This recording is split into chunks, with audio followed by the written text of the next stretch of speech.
एक Reddit post, सिर्फ कुछ लाइंस की कन्फेशन और उसके बाद पूरा इंटरनेट एक एनोनिमस इंसान की असली आइडेंटिटी ढूंढने निकल पड़ा। उसे लगता था कि स्क्रीन के पीछे वो हमेशा के लिए छिप जाएगा, लेकिन इंटरनेट कभी नहीं भूलता। आज की वीडियो में हम देखेंगे कुछ ऐसे रेडिट कन्फेशंस जिन्होंने लोगों की जिंदगी हमेशा के लिए बदल दी। और पहली कन्फेशन शायद सिर्फ एक मीम से शुरू हुई थी, लेकिन खत्म एक मर्डर इन्वेस्टिगेशन पर हुई। Chapter 1 the meme confession. अप्रैल 2013 में रेडिट पर एक यूजर ने ऐसी कन्फेशन पोस्ट की जिसने पूरे इंटरनेट को हिला दिया। उसे लगता था कि वो सेफ है क्योंकि कोई भी उसकी असली आइडेंटिटी नहीं जानता था, लेकिन ऑनलाइन लोगों ने कुछ ही दिनों में पता लगा लिया कि वो कौन था। ये कहानी शुरू होती है एक पॉपुलर मीम से जिसका नाम था कन्फेशन बेयर। इस मीम में एक उदास और गिल्टी लुकिंग बेयर दिखाया जाता था। फॉर्मेट सिंपल था, ऊपर वाली लाइन में सिचुएशन लिखी होती थी और नीचे उस सिचुएशन से जुड़ी कोई एम्बैरेसिंग या सीक्रेट कन्फेशन। अप्रैल 2013 में एक रेडिट यूजर नाराटो ने भी अपना वर्जन पोस्ट किया, लेकिन उसकी कन्फेशन फनी या एम्बैरेसिंग नहीं थी। वो पहले कभी देखी गई कन्फेशन से कहीं ज्यादा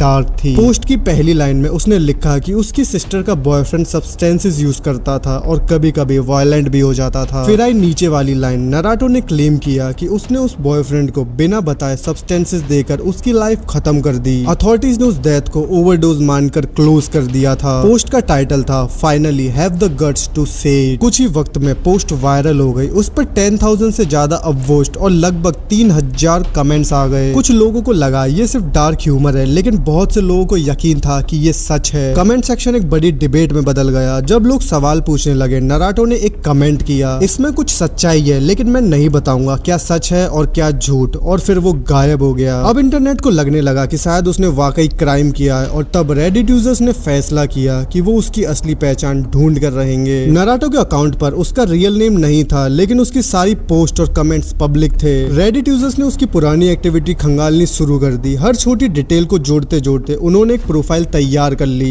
Because he used his main Reddit account, which allowed the internet hive mind to instantly access his personal information, including his date of birth, jobs, location, Facebook, and Twitter information. और आखिरकार उन्होंने conclude किया कि नाराटो असल में 24 साल का Colton गुडब्रांड था जो सैन डिएगो में रहता था। जैसे ही उसका नाम सामने आया, स्टोरी इंटरनेट पर और तेज फैलने लगी। सैन डिएगो में बैठा कोल्टन जब ऑनलाइन गया तो उसने देखा कि लोग उसकी आइडेंटिटी एक्सपोज कर चुके हैं। उसका नाम और फोटोज ब्लॉग्स पर शेयर होने लगे थे। डैमेज कंट्रोल करने के लिए उसने रेडिट पर पोस्ट किया कि कन्फेशन सिर्फ एक जोक थी। उसके तुरंत बाद उसने अपनी रेडिट हिस्ट्री और अकाउंट डिलीट कर दिया। लेकिन बात यही खत्म नहीं हुई। उसने उन ब्लॉग्स को एंग्री ईमेल्स भेजे जिन्होंने उसका नाम पब्लिश किया था। उसने लीगल एक्शन की धमकी भी दी, पर तब तक बहुत देर हो चुकी थी। और भी ब्लॉग्स ने स्टोरी पब्लिश कर दी। सबसे बड़ी बात, रेडिट यूजर्स उसकी इंफॉर्मेशन FBI तक पहुंचा चुके थे। किसी ने सैन डिएगो पुलिस डिपार्टमेंट को भी कांटेक्ट कर दिया। पुलिस ने केस को इन्वेस्टिगेट करना शुरू कर दिया, लेकिन इन्वेस्टिगेशन के एंड पर अथॉरिटीज ने कभी पब्लिक को नहीं बताया कि कन्फेशन सच थी या झूठ। कोई अरेस्ट नहीं हुआ। बाद में एक जर्नलिस्ट ने नाराटो की सिस्टर से कांटेक्ट किया। उससे पूछा गया कि क्या उसका कोई बॉयफ्रेंड था जो सस्पिशियस सर्कमस्टेंसेस में मरा हो। उसका जवाब सीधा था। उसने कहा ये बस एक बहुत ही बेकार प्रैंक था। मैं किसी ऐसे इंसान को नहीं जानती जो ओवरडोज से मरा हो सकता है ये कन्फेशन फेक रही हो, लेकिन अगली कन्फेशन जिसके बारे में हम बात करेंगे वो अनफॉर्चुनेटली बिल्कुल रियल थी। Chapter 2 the fake life confession. I have built my life and career on lies and fraud. फरवरी 2024 में रेडिट पर इस टाइटल के साथ एक पोस्ट अपलोड हुई। पोस्ट करने वाला एनोनिमस था। उसका यूजर नेम था ट्रांसपोर्टेशन OK4728। आसानी के लिए हम उसे TOK कहेंगे। अपनी कन्फेशन में TOK ने बताया कि उसने अमेरिका के एक टॉप कॉलेज में एडमिशन पाने के लिए पूरा सिस्टम ही चीट कर दिया। उसने सिर्फ एडमिशन ही नहीं लिया बल्कि एक स्कॉलरशिप भी हासिल कर ली। सबसे शॉकिंग बात ये थी कि उसकी टोन रिग्रेट वाली नहीं थी। वो अपनी स्टोरी पर प्राउड लग रहा था, जैसे उसने सिस्टम को हरा दिया हो। लेकिन ये कॉन्फिडेंस ज्यादा देर तक टिकने वाला नहीं था। आखिर में उसकी पूरी फेक लाइफ उसी पर टूट पड़ी। TOK की फ्रॉड स्टोरी इंडिया के हाई स्कूल से शुरू हुई। उसके ग्रेड्स काफी खराब थे क्योंकि वो पढ़ाई पर ध्यान नहीं देता था। फिर भी उसका सपना था अमेरिका के किसी अच्छे कॉलेज में पढ़ना। जब एप्लीकेशन का टाइम आया उसने मेहनत करने के बजाय शॉर्टकट चूज किया। उसने अपने ट्रांसक्रिप्ट फॉर्ज कर दिए। कुछ सब्जेक्ट में 58% को बदलकर 91% कर दिया। फिर उसने एक फेक ईमेल अकाउंट क्रिएट किया और खुद को स्कूल प्रिंसिपल बताकर डॉक्यूमेंट्स वेरीफाई कर दिए। यहीं तक नहीं, उसने अपने एप्लीकेशन एसेस लिखने के लिए चैट GPT का भी यूज किया। TOK ने कई कॉलेज में अप्लाई किया। ज्यादातर ने उसे रिजेक्ट कर दिया, लेकिन एक यूनिवर्सिटी ने उसकी फेक प्रोफाइल पर भरोसा कर लिया। पेंसिल्वेनिया की लीहा यूनिवर्सिटी ने उसे फुल स्कॉलरशिप ऑफर कर दी। स्कॉलरशिप ट्यूशन और हाउसिंग दोनों कवर करती थी। ये एक ऐसी अपॉर्चुनिटी थी जिसका वो हकदार नहीं था, लेकिन उसके लिए ये भी काफी नहीं था। स्कॉलरशिप मील्स कवर नहीं करती थी और मील प्लान की कॉस्ट लगभग $5,000 पर ईयर थी। इसीलिए टीओके ने और भी बड़ा झूठ बोल दिया। उसने अपने फादर का फेक डेथ सर्टिफिकेट बना लिया, फिर यूनिवर्सिटी को बताया कि फादर की डेथ के बाद फैमिली के पास कोई इनकम नहीं बची। यूनिवर्सिटी ने उसकी बात मान ली और स्कॉलरशिप को एक्सटेंड करके मील्स भी कवर कर दिए। अगस्त 2023 में टीओके अमेरिका पहुंच गया। अब उसकी नई लाइफ ऑफिशियली शुरू हो चुकी थी, लेकिन झूठ यही नहीं रुका। कॉलेज में भी वो लगभग हर एग्जाम में चीटिंग करता था। जब इंटर्नशिप का टाइम आया, उसने एक फेक रिज्यूम बना दिया और हैरानी की बात यह है कि वो ट्रिक भी काम कर गई। उसे पेड इंटर्नशिप मिल गई। लगभग 1 साल तक किसी को कुछ शक नहीं हुआ। फिर उसने एक गलती कर दी, एक बहुत बड़ी गलती। वो रेडिट पर गया और अपनी पूरी स्कैम स्टोरी प्राउडली कन्फेस कर दी। जो अगला हुआ, उसने उसकी जिंदगी बदल दी। पोस्ट पढ़ने वाले एक रेडिट यूजर को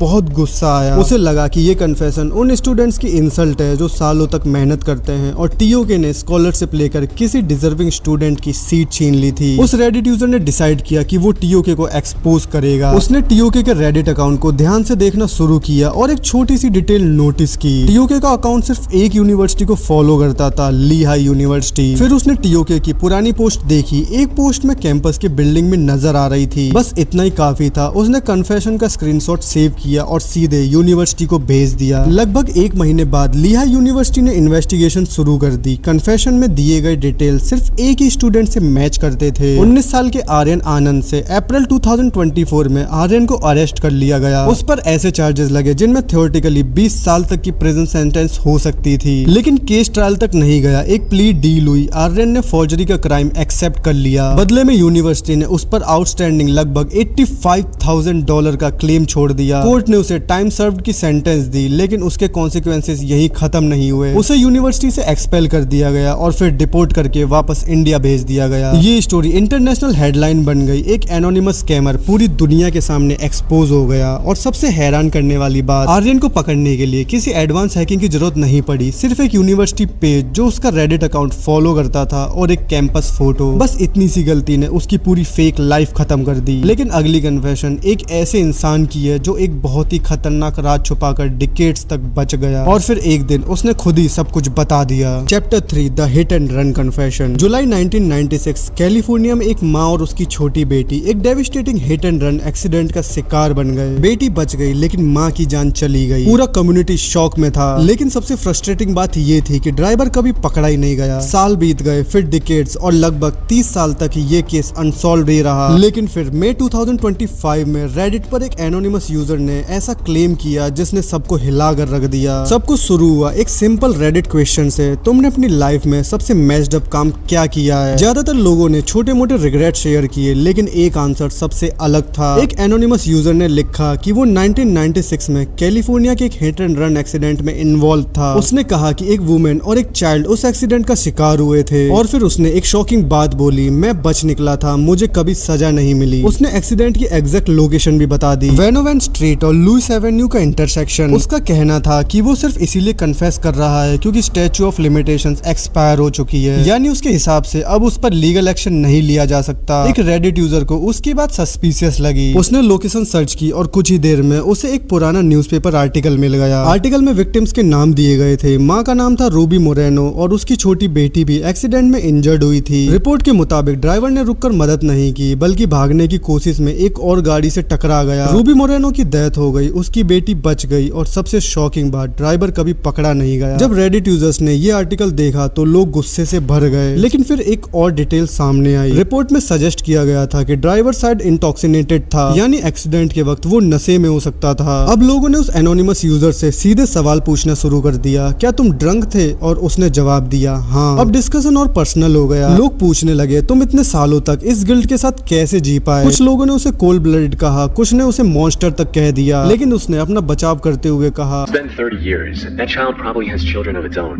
I seem stone cold because I've already been through all the stages of emotion. फिर भी एक प्रॉब्लम थी, जब यूजर्स ने कन्फेशन को ओरिजिनल न्यूज रिपोर्ट से कंपेयर किया तो कुछ डिटेल्स मैच नहीं कर रही थी। सबसे बड़ी इनकंसिस्टेंसी उसके एस्केप करने के तरीके में थी। रेडिट यूजर का कहना था कि एक्सीडेंट के बाद वो अपनी कार लेकर भाग गया, लेकिन न्यूज़पेपर रिपोर्ट कुछ और ही कहती थी। उसके मुताबिक ड्राइवर ने गाड़ी को कर्ब पर चढ़ा दिया था, फिर कार छोड़कर पैदल भाग गया था। ये कॉन्ट्राडिक्शन बहुत इंपॉर्टेंट थी और इस वजह से लोगों को डाउट होने लगा कि कन्फेशन सच भी है या नहीं। लेकिन प्रिकॉशन के तौर पर रेडिट यूजर्स ने कन्फेशन के स्क्रीनशॉट्स कैलिफोर्निया पुलिस को भेज दिए। फिर भी ऑफिशियल रिकॉर्ड्स में कोई बदलाव नहीं आया। आज भी वो hit and run case officially unsolved माना जाता है। तो क्या कन्फेशन असली कल्प्रिट की थी या फिर कोई अटेंशन के लिए झूठ बोल रहा था? इसका जवाब आज तक किसी को नहीं मिला। इन कन्फेशन ने इन लोगों की जिंदगी बर्बाद नहीं की, उनके डिसीजन ने की। कन्फेशन तो बस एक मूवमेंट था जब दुनिया को सच पता चला। इसीलिए दोस्तों, सही फैसला लो तब भी जब तुम्हें लगता हो कि कोई देख नहीं रहा, क्योंकि हर चॉइस का एक कॉन्सिक्वेंस होता है और कभी कभी सच बहुत देर बाद भी सामने आ ही जाता है। अगर वीडियो पसंद आई हो तो लाइक करो, चैनल को सब्सक्राइब करो और कमेंट्स में बताओ कि इनमें से सबसे शॉकिंग कन्फेशन कौन सी थी। और याद रखो, जितना गहरा रैबिट होल होता है उतना ही मुश्किल होता है उससे बाहर निकलना। मिलते हैं अगली स्टोरी में।